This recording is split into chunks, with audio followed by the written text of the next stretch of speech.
Two nations, one border, and a history as complex and rugged as the mountains that divide them. Pakistan. A nuclear-armed state with one of the world's largest armies. Afghanistan, a nation that has been a crucible of conflict for decades, famously humbling superpowers. On paper, how do they stack up? We've crunched the numbers from Global Defense Analytics, and what we found isn't just a comparison, it's a revelation of one of the most staggering military imbalances on the planet. Forget what you think you know. Today we're diving deep into the data to reveal the raw, unfiltered truth of their national power. The results will shock you. Any nation's strength begins with its people. And here, the scale is simply immense. Pakistan is the fifth most populous country in the world, with over 252 million people. Afghanistan, while still sizable, has a population of around 40 million. This translates directly into military potential. Pakistan has an available manpower pool of over 108 million people fit for service. That's more than double the entire population of Afghanistan. But it's the professional force where the difference becomes a chasm. Pakistan fields a massive, highly trained active military of 654,000 personnel, ranking it 7th in the world. Backing them up, a further 550,000 reservists. That's a combined force of over 1.2 million. Now, look at Afghanistan's column in the official data. It reads 0. Why? This reflects the complete collapse of the former Afghan National Army in 2021. But 0 is misleading. The ruling Taliban government commands a force estimated to be between 80,000 and 150,000 fighters. They are battle-hardened, but lack the formal structure, training, and logistical support of a conventional army like Pakistan's. It's a tale of two forces. One, a massive institutional military machine. The other, a large, experienced insurgency that has now become a government. Let's talk hardware. On the ground, Pakistan's armored fist is formidable. They operate over 2,600 main battle tanks. Afghanistan's official tank count? 0. Their armored capability comes from over 5,000 captured vehicles, mostly American Humvees and light armored trucks. Great for patrols and counterinsurgency, but they would be utterly annihilated in a head-to-head battle with main battle tanks. When it comes to artillery, the king of battle, the story is the same. Pakistan commands over 3,000 artillery pieces and 600 mobile rocket launchers. Afghanistan? Again, officially 0, relying on captured legacy systems with questionable maintenance and supply chains. But the most decisive advantage lies in the sky. The Pakistan Air Force is a modern, lethal weapon. With nearly 1,400 total aircraft, including over 320 advanced fighter jets like the American F-16 and the Chinese J-10C, they command the air. They have transport planes, early morning aircraft, and attack helicopters. Afghanistan's Air Force, once built up by the US, effectively vanished.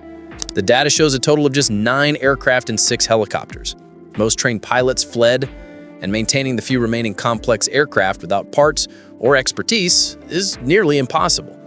In any conflict, Pakistan would achieve total air supremacy within hours. And finally, at sea. The answer is simple. Afghanistan is landlocked. Pakistan has a capable navy of over 120 vessels, including modern frigates, corvettes, and, crucially, 8 submarines, giving it power projection across the Arabian Sea and beyond. Modern warfare is brutally expensive. It runs on money and logistics, and the financial disparity is breathtaking. Pakistan's defense budget stands at over $7.6 billion. Afghanistan's is estimated at a mere $290 million. That's a 26-to-1 difference. Pakistan can afford to buy, maintain, and upgrade its advanced arsenal. Afghanistan simply cannot. And how do you supply a million-man army? Through infrastructure. Pakistan has 3 major ports, a merchant marine fleet, nearly 12,000 kilometers of railway lines, and over 260,000 kilometers of roadways. It can move troops, tanks, and supplies anywhere in the country with relative ease. Afghanistan, being landlocked and with far less developed infrastructure, faces immense logistical challenges. Sustaining a large-scale conventional war would be a near impossible task. So let's be blunt. The data paints a picture of complete and total conventional military dominance for Pakistan. Manpower, firepower, air power, naval power, economy, logistics, in every single measurable metric, it's not even a contest. On paper, a conventional conflict would be swift and decisive. But war isn't just fought on paper. The numbers don't measure willpower. They don't measure experience in asymmetric warfare. And they don't measure the single greatest defensive asset Afghanistan has, its geography. The graveyard of empires earned its name for a reason. The Afghan fighters today spent 20 years bleeding two of the most powerful military forces in human history to a standstill. They know every valley, every cave, and every mountain pass. They are masters of guerrilla warfare, IEDs, and ambushes. While they could never win a conventional state-on-state war, making an occupation of their country impossibly costly is their true military strength. It's a power that doesn't show up on a spreadsheet. So what's the final verdict? The data is clear.